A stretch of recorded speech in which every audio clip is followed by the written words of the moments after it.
to the UIAAA Connection podcast. GoFan and VNN are proud to be the exclusive sponsor of the UIAAA Connection. Now a combined company, GoFan and VNN provide a seamless integration for digital ticketing and athletic websites. Direct your fans to one place for all your athletic events, communications, and tickets to home and away games. Thank you to GoFan and VNN for their exclusive sponsorship of the UIAAA Connection. Welcome back to another edition of the UIAAA Connection. I'm your host, Mark Hutch Hunter. Today we have as our special guest, Jeff Emery, Director of Athletics at Viewmont High School in Bountiful, Utah. Welcome to the podcast, Jeff. Appreciate it. Excited to be here and glad to talk with you tonight a little bit. Let's have you share with our audience here in the U.S. and across the world now, where you grew up, where you went to college, your first job, those types of things. Okay, I grew up in the Bountiful area when I was young. Moved to Kaysville, Utah, in the fourth grade, and I graduated from Davis High School in 1980.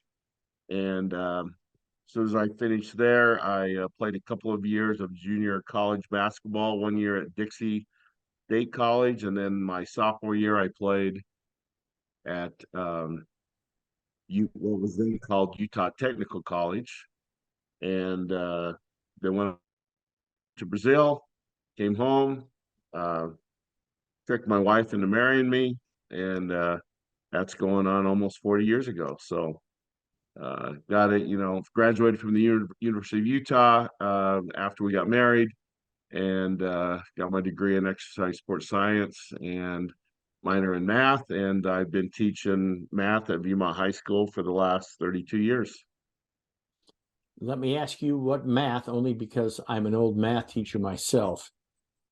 I've mostly taught what they now call secondary math 2, which is probably comparable to geometry, algebra, although it's now kind of a combined topic more so than it used to be, but mostly sophomores and junior math is what I teach. Well, you have to remember, I've been out now for 11 years, and they were just starting to mess it up when I left. Back when I left, it was nice and easy. It was geometry, algebra, algebra 2, college algebra trig. I mean, there was some order to it. Apparently, they've mixed them all up and done some crazy things. So yeah, they try and reinvent the wheel way too often. Yeah, no question about that. Talk about your younger years spent in youth sports. What did you play? Were you able to play a lot? Grew up. My dad was kind of my coach through all Little League. Played Little League baseball, Little League football. They didn't have as much like junior jazz youth basketball when you were young as they do now, but certainly played whenever I could. That actually was my passion, was basketball.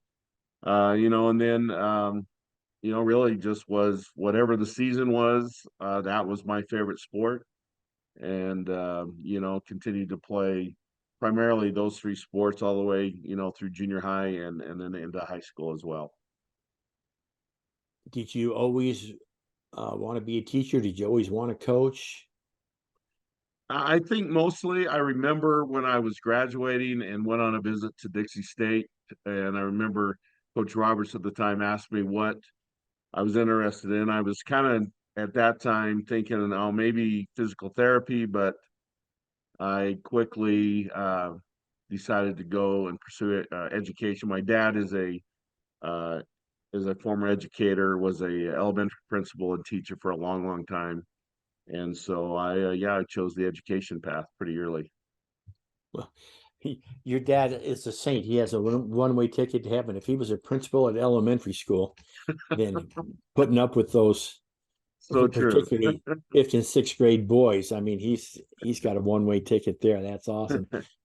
Let's have you share for a moment with our audience some of the mentors, the leaders in your life that made a difference to you, that made you the man you are today.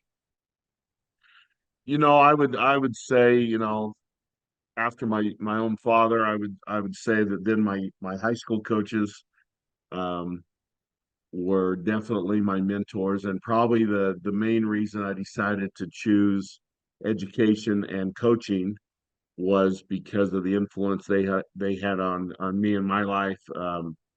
They were, like say, outside of my own father, were the men that I looked up to and wanted to be like, when I became an adult. My basketball coach, Mike Gardner, has had a huge influence in my life. I'm still super close with him.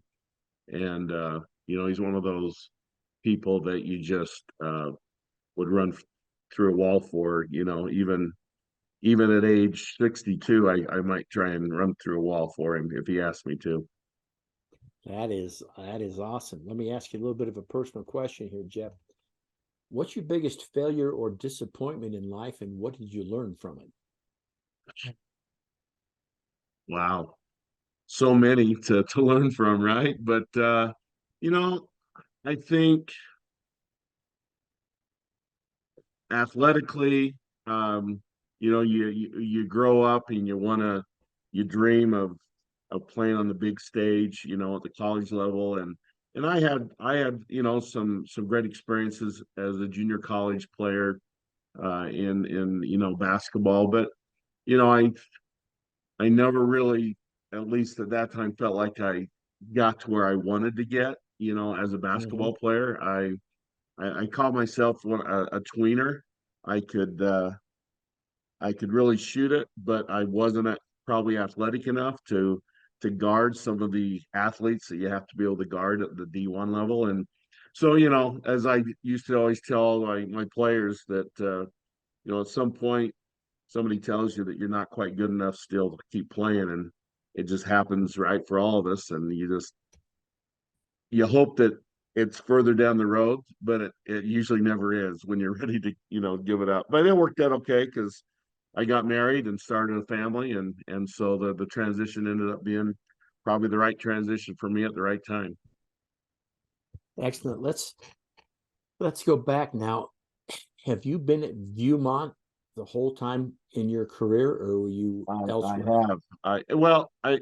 Coaching wise, when I first got into coaching, I actually started coaching at Davis High for some of the same reasons I just talked about. I went back and actually was able to coach with those coaches that coached me. And I was there for 2 or 3 years. Kind of a funny story. The last year I coached at Davis High, I was coaching with Jimmy Dixon. I don't know if you remember Jimmy. And I do. He is a famous Davis teacher yes, up he there. is. No. So yeah, I had coached there, and I got a call from Clyde Nelson at the time, who was the head coach at Viewmont High. And I had been coaching basketball at Davis as kind of an extra assistant while I was going to school. And he said, "Hey, do you want to come be my JV coach?" And for me, that was like, "Oh man, that's a huge promotion." So uh, they had actually just transitioned. Jay Welk had just taken the job at Davis High, At Davis, and okay.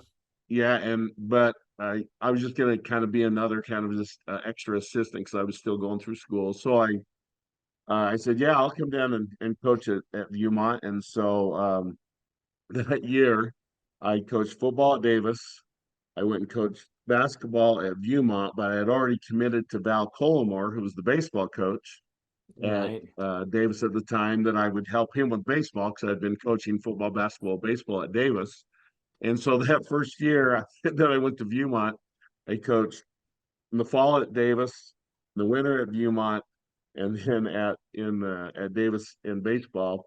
And then that next year I transitioned, and I've been at Viewmont ever since then. I want to say that was in 1988 or 89, and I've been there ever since. Your first year as the assistant in Viewmont, were you still at school, or had you started teaching? I was still finishing up school. Yeah, I was one of those professional students that I wanted to coach so badly that I would reduce my school schedules to make sure I could coach. That's So my sounds wife very. still makes fun of me to this day that it took me longer than most to finish, but I did what I loved, and that was coaching. That's perfect. And so now you're the coach at Viewmont beginning in '88. And here it is, my goodness, 30, 36 years later. I'm sure you were there when Bart Thompson, and a Viewmont legend, was there. Yes, absolutely. Yeah. And I so actually went to school with Bart at Davis as well. He was okay. a year older than me. So yeah, long. And My, his dad was my freshman football coach. Talk about a wow, small world. that is a small world. My question to you is, how, being at Viewmont for that long and there was ADs in front of you, how did you get the job? Did someone leave? Did the principal come to you? You'd finally had enough of coaching. So what's the story with that? It's kind of a funny story. Brad Christensen, well, Lynn Boyce was the AD for a long time when I was first there coaching, and then Brad Christensen became the AD who I coached basketball with at Mm, Viewmont. In fact, I was his assistant for a few years, and then when I became the head coach a few years later, he came back and was my assistant. So, we've had a long time coaching relationship and friendship for forever and ever. But he got out of the AD job, and Robbie Gunter was the head football coach. And I honestly was not that interested in being the AD yet because I was coaching 3 sports: football, basketball. I believe at that time I might have started to coach girls golf at the time, but so I just didn't think I had enough time. So Robbie Gunter took it for a year, and then he got hired and left to go be the head coach, football coach at Box Elder. at Box And Elder, right? so my principal came to me and said, "Hey, would you be willing to take this?" And that 15 years ago, I said yes, and here I am 15 years later. And I, for those first, up until I didn't get out of coaching completely, this is the first year I haven't coached at least 2 sports in that span. And there were a few years where I was still coaching 3 sports and being the AD, and it was kind of crazy, but it was great. I mean, I loved doing both. Yeah, that's real crazy. I'm not sure how you would have done that. Let's talk for a minute about the job of being AD and how it's changed in the 15 years since you first got the job. Now let's throw out COVID because COVID messed up everybody, but talk about how other things have changed. It's when I first took the AD job, I think my idea of being a good athletic director was making sure facilities were set up and those type of responsibilities. As I have grown over the years in the job and understood and learned more and been mentored by other ADs, and you learn over time that there's many more important things than just making sure that the court's set up or the field's set up, even though that's still part of your responsibility. What I feel like I have grown into really loving about the job as being an athletic director is one, being able to look for ways to support my coaches the way I wanted to be supported when I was a coach. Two, really, we're in a unique situation. We've got a lot of young coaches now at Viewmont High School that are probably, I don't know, I bet 80%, 90% of our coaches are in their first, second, third, or fourth year of coaching. And what I've really enjoyed, and I think is a extremely important responsibility for us as athletic directors, is coaching our coaches and helping them, um, you know, coach the right way. I keep in mind, help them understand that there's a perspective and that winning's important, but it's certainly not the most important thing in high school athletics. And being able to reflect on how I was as a young coach and what mattered to me the most, and now being a more veteran coach, I think it's really valuable that we can help those young coaches gain perspective as soon as possible what high school athletics is supposed to be all about. And that's what I really enjoy the most now as the athletic director. Thank you for sharing. Let's talk for a moment about your journey with the UIAAA. How did you hear about it? How did you become involved? I know obviously we were talking before we got on the air about the recent conference in April, but talk about that for a minute. Yeah, I don't think I knew a lot about the UIAAA organization when I first started. And, um, I think probably my fourth or fifth year, I had heard that, there was a conference and there were some classes we could start to take. And so, I started taking some of the early courses that you take, and really enjoyed it. Started coming each spring down to the UIAAA conference. I was never able to attend the national conference until just this past year because I was always in the middle of basketball season. And so I could never, break away in December and go to the national conference. But yeah, I just, um, with other ADs that I was familiar with that, would tell me how valuable it was to them. And then you start connecting, and, and it just is an organization that allows you to learn from your peers. And that's just such a great opportunity to not only learn from them, but that they become your friends. They become the people that honestly you lean on the most. I bet 3 or 4 times a week. In fact, before we got on tonight, I was just on the phone with Mike Pusey at Roy, and we were talking about some things. I call Curtis Holtz. He calls me probably 3 or 4 times a week. And we have, Boog at Bountiful. I bet we talk minimum 3 to 5 times a week. So it's just a great place to interact and to work with and support and get supported by people that are living in your same world and learning the same things that we're trying to learn. And 15 years later, I mean, I come away from every conversation, every conference I go to with multiple ideas. Somebody asked me, how was the conference? I said, I I learned that, there's some things that I could be doing better for sure. There's some things I need to be doing that I'm not doing. There's some things that I think we're doing really good things. We're pretty good at. And I said that's kind of how I feel after I go to every conference. Is I'm always able to bring home some new ideas, some things that can revitalize what we're trying to do at Viewmont High. If you had to rank the most recent conference, how would you rank the UIAAA conference? Because as the leaders in the group, we're always interested. Was it good? Was it bad? A lot of people love it. We always get 1 or 2 people that say, you need to work on this. But I'm always interested at what the rank and file feels about the most recent conference. I thought it was excellent. Like I said, there's in every single meeting or workshop that's available, that you're able to attend.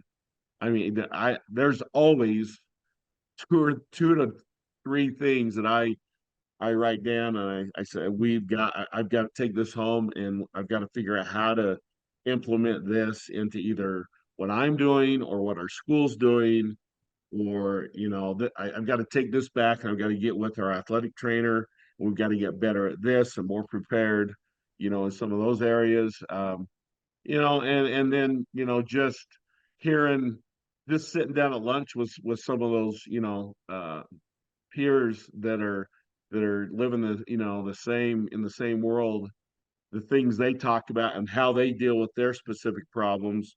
To me, that's the benefit of that conference. Is not only do you get some formal instruction, but you also get some informal instruction just standing out in that hallway waiting to go to the next workshop.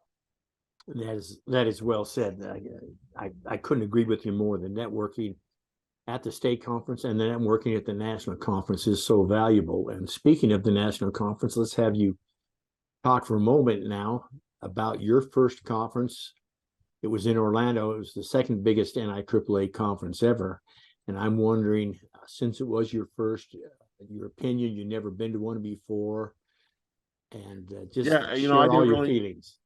Yeah, I didn't really know what to, expect. I mean, I anticipated, right, that there was going to be probably even more available than what we're able to offer at the UIAAA, just because of the length and the sheer size of the conference itself. Other than the tropical rain that I'd never seen rain like that before in my life. But that's first couple of days they got us. Yeah, it did. But I took advantage. I took some courses. I think I took 3 or 4 courses while I was down there. So I kept myself super busy. My wife joined me later on in the week, so I was able to kind of just focus on just going to workshops, and that's all I did.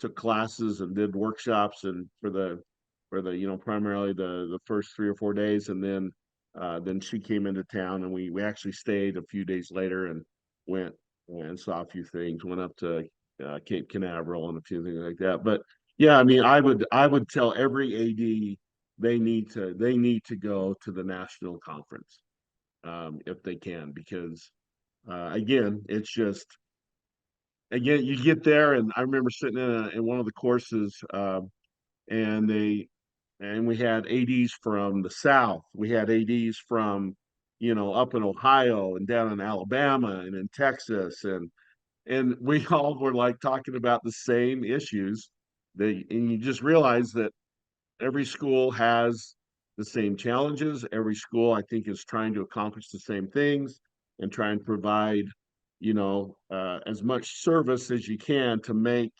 your student athletes experience great, your coaches experience great, and and if you can do those 2 things, you get to almost sleep well at night. But Thank you. sir, to me, service has become my goal as an AD. That's I think where our value lies, is how we can serve our student athletes and our coaches. Well, thank you for sharing your observations about the conference, and excited that you did like it. I'm not surprised, because generally, once we get first timers there, they get hooked, Yeah, and then they keep going back I and can see back. And why. I well, can see why. it just makes such a big difference to their school, and then of course to the athletes that they serve. Let me go in a different direction now. You've been an AD for 15 years. What's one common myth about being an AD that you'd like to debunk to the general public? Oh, myth that isn't really true. That you that it's you just show up to games Yeah, and hang out, and you might have set up the gym, but don't I mean, if I think if people could really see what every AD does every single day, and all the different things they deal with, whether it be an irate parent, to a coach that's struggling, to a student athlete that needs some help. Yeah, it's just it's crazy, but it's a good crazy. excellent. That's not the first time I've heard that answer, just so you know. Jeff, what's the favorite part of your job? Um, my relationships with the coaches that are in the building, and with my administration. I've been really lucky there, and with the student athletes. It is different, not being in the trenches coaching. Um, I think the student athletes don't see you in the same light as when you Mm-hmm. were their coach. Even the basketball kids that were underclassmen, after I got out of coaching last year, I don't have that same relationship that I did when I was their head coach. But I also am able to have more relationships with kids that are in other sports that I normally, may not have had an opportunity to get to know. So, like today, I spent all day up at the Region 5 boys tennis tournament, and I get to a few few tennis matches during the year, but just going there and hanging out with those kids a little bit and talking to them more in depth. As a you're not an AD, you don't get that opportunity. So relationships for me is the most important thing. Very good. Let me ask you, totally off the subject. Was it was it as cold at the Region Tennis Tournament as it was at the Region 2 JV Oh, track that meet that I was that at? west that west breeze coming off of wherever it was coming off of. Yeah, it was. I went up there hoping I'd spend a day in the sun. It was off and on sunny, but it was not warm. It was not warm. Yeah, well said. Let's finish up with a couple of questions. The first one being, Jeff, I need your 2 suggestions for a brand new AD, and they would need to follow Jeff's suggestions in order to become a successful director of athletics. What would your 2 suggestions be? I would say number one, you need to be transparent and be a great communicator. I think communication is, I think, the key to surviving being an athletic director, whether it be with your administration, whether it be with athletes, student athletes, certainly with parents that you have to sometimes deal with. But yeah, I'd say communication would be number one. And number two would be to just love your school, develop a culture at your school that you feel is going to help everybody be successful.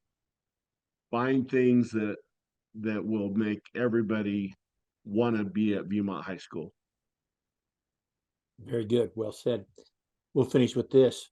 Jeff, what questions should I have asked you that I failed to ask you? Oh, wow. Gosh, I don't know. Let's see. How much longer am I going to do this? All right. Well, what did we decide? You've been in it for at least 35 years now? Yeah, so I've been I'll be 62 this year. I turned 62. It'll be my official, like I say, I was a professional student for a while, so officially it'll be my 32nd year of teaching. I actually taught 2 years as a full-time sub. I don't even know how my principal pulled it off, but I taught 2 full years that I don't even get credit for, but that's all right because I was doing what I love to do. But yeah, so I still love what I do. I certainly feel I'm not as spry sprinting up the bleachers to the press box as I once was. But I've told people that I could do this for a few more, but I'll see, how my wife and I decide that, she's got a few more years to work. So I could go a few more, or if the situation's right, I might look to play more golf because my golf game certainly Excellent. needs some help. As does mine, and I've been working at it for a few years. I know I left at 34 years, and really the decision was made for me when my financial advisor said at 34 years, outside of what you're getting paid to be the AD with extra stuff, you'll be taking home the same amount of money that you were teaching. Yeah. And I said, so you're telling me if I go back to teach for 35 years, I'm going to get the same amount of money as if I wake up late and stay home? And they said yes. And Right. I said, okay, and go play golf, right? then I'm leaving and going playing golf. And as you well know, golf has some real good days and some bad days. As a matter of fact, I can be in the same round and shoot par, birdie, I could par, be on the double, same hole. double. Yeah, exactly. All right. Well, that wraps it up for this edition of the UIAAA Connection. Again, our special guest today has been Jeff Emery, Director of Athletics at Viewmont High School in Bountiful, Utah. Jeff, thank you so much for being on the podcast.